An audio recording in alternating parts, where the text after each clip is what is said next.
Hey everybody, welcome on in to Sports Live in the 215. Today we'll discuss the Flyers and Flames game from, I want to say it was a couple days ago now. I know the Flyers are playing right now, but before we get to tonight's game, which will probably be tomorrow, um, I'll I want to discuss the game that was, where you saw both sides of the trade between the Flyers and Calgary have kind of their revenge game narrative.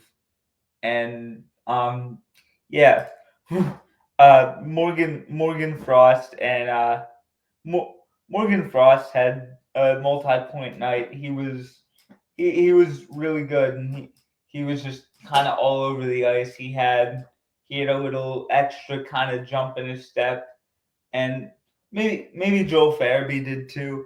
But the Flyers as a whole, all in all, just looked kind of flat. Um, and again, John Tortorella said this was their second day back from Winnipeg. Uh, the Winnipeg Jets game was Saturday, so this was Tuesday. So yes, so they just they look tired, and it was just a sloppy game. Um, Sam Ersson, Sam Ersson once again was absolutely awful. I mean, 3 goals in the first period. He and two softies to boot. There was I counted at least the first 2 goals, maybe even the third one too, but at least the first 2 goals. He gets beat like short side, and it's just like my my my hand my handicap self could have made those saves.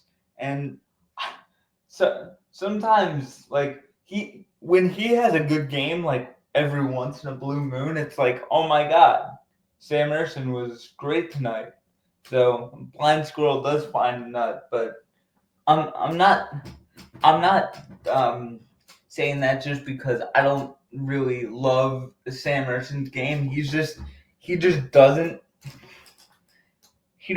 stop pucks at a starting goalie NHL level. And um, I thought, from what I saw of Fedotov, and I know guys that, or you guys that have watched my Flyers pods know how I like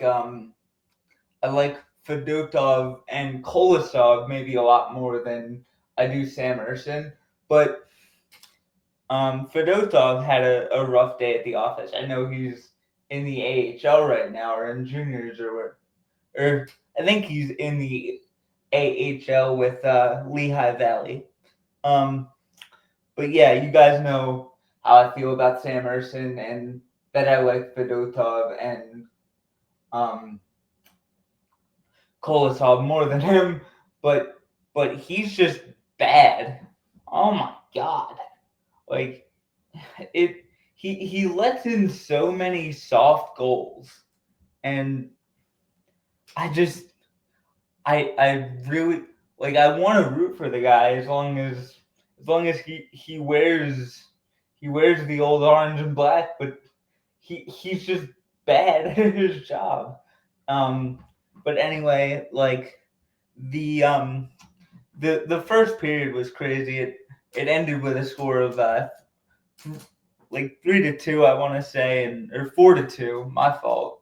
I forgot the goal Calgary had scored, um, and then the second period they just kind of took over.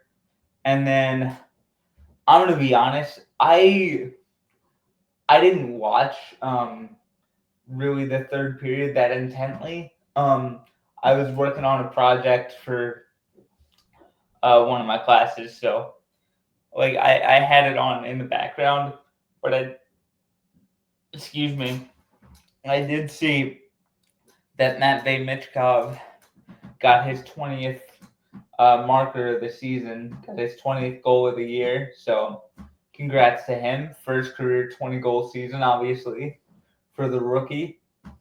And it just seems like ever since Andrei Kuzmenko has been back on his team, that just kind of increases his confidence. He has not only a fellow countryman, but someone he was already teammates with, so they kind of already have that chemistry. So, and obviously they're not like playing on the same line all the time, or on the same or they're not on the ice together all the time.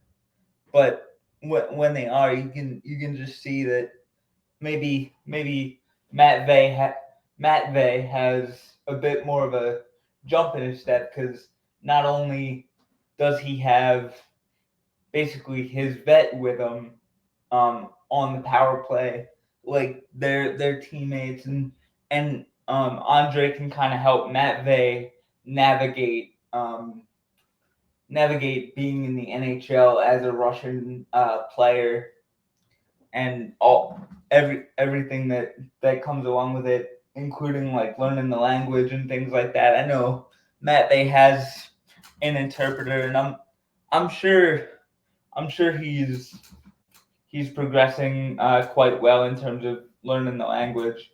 But we don't know that for sure. But anyway, it was just really a sloppy game. I know the stats for Fedotov tell you he kind of had a rough day at the office, but the two of the three goals he gave up. Again, I didn't really get a good look at the third one, but the two goals that I saw he gave up, one just kind of went under his pad, and one I'm kind of forgetting the other one that I wanted to bring up, but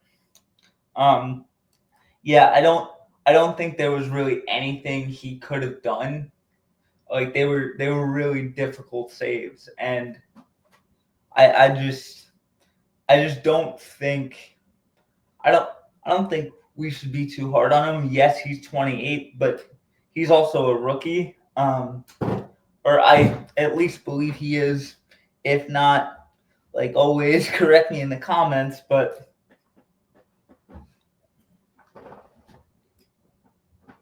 yeah. But I don't think I should crush Fedotov as badly as I crushed Sam Ersson, because every time the Flyers seemed to respond, he would just give up another goal in the first period. But like they were just all flat, coaches and players. So like John Tortorella said in his press conference, it was a group effort, and we just gotta focus on the Winnipeg Jets, and they're playing them right now. So I'll keep tabs on that one and let you guys know how it goes tomorrow. Yeah, it's not really a whole lot to say about this one. I mean, it would have been nice to gather a point or 2 points. But yeah, it just sucks to have your point streak end on kind of a sloppy game, and it's just not. I'm sure it's not the way the Flyers would have wanted to kick off the homestand, and but we're on to Winnipeg, and that's what matters. I just think I still believe this team can make it to the playoffs, even with subpar, like not necessarily subpar, but like not the best goaltending presence. But I just think the young guys that are here still need to kind of get their feet under them, and I think Torts is the right coach to kind of to kind of help them through that and kind of lead them through these different kind of growing pains. And the veterans in the locker room, like Coots and Lawton and Risto, Kuzmenko, obviously, they would definitely help out too. Although it's highly it's been at least rumored that Lawton and Risto could be on the move, but we'll see what happens.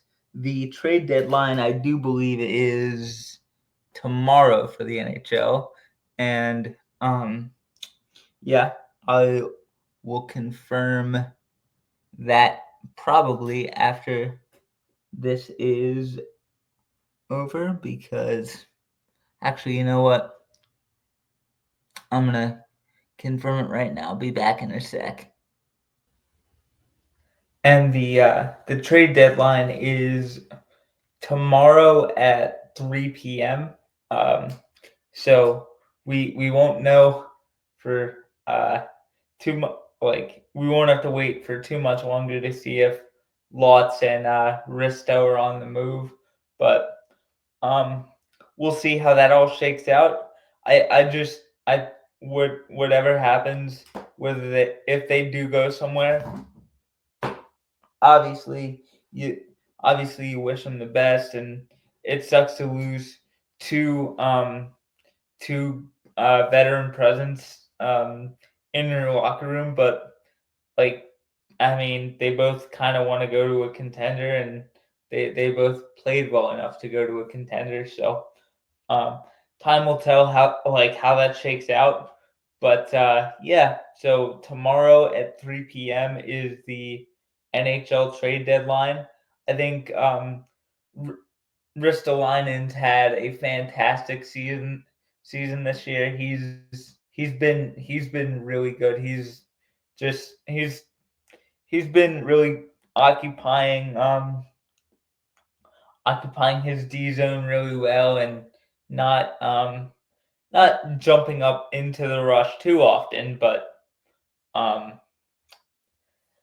but when he does, he's often pretty effective at it. It's like once every 5 games, but he can do it. But he's a very good, like, stereotypical defensive defenseman, um, as opposed to having an offensive defenseman, which, for those that don't know, like, an offensive defenseman often has like really good scoring ability and passing, and they often are in their offensive zone when their team's kind of when their team is kind of in transition, or in transition on the rush, whatever phrase you want to use. So I just wanted to clear that up for those that didn't know.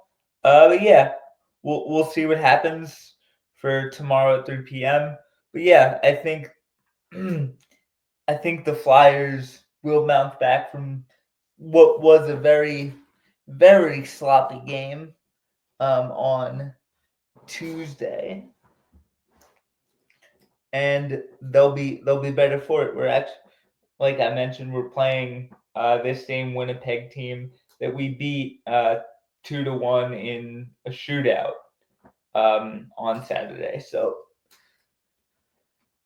we'll see how this Flyers game shakes out. And as always, go Flyers. Thank you guys for listening to this. Have a great night.